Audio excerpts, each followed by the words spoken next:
আপনার একটা জিনিস জানলে একটু অবাক হবেন, এখানেও কিছু বাঙালি বাংলাদেশের মতন করে ঝালমুড়ি বিক্রি করে এবং তাদের ঝালমুড়িগুলো খুব মজা হয়ে থাকে, মানে অনেকটা বাংলাদেশের মতোই। তো আজকে আমরা সেখানে যাব আর আপনাদেরকে দেখানোর চেষ্টা করব যে তারা কিভাবে ঝালমুড়িগুলো বানায়।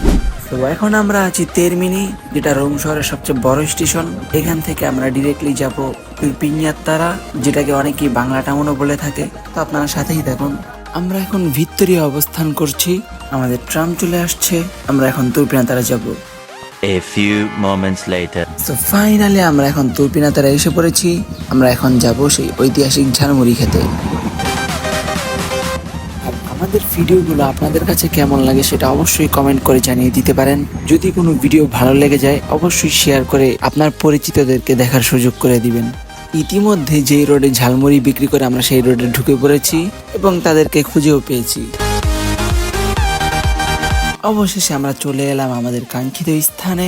আর এখানে শুধু উনিই না, উনার মতন আরো অনেক বাঙালি ঝালমুড়ি বিক্রি করে থাকে।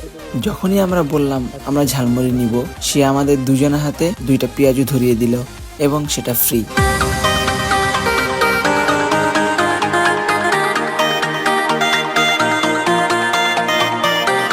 সরি গাইস, ঝালমুড়ি হাতে পেয়ে ভিডিও করার কথা ভুলেই গিয়েছি।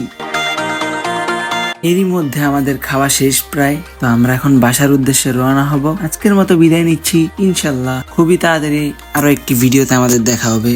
ততক্ষণ পর্যন্ত সবাই অনেক বেশি ভালো থাকবেন।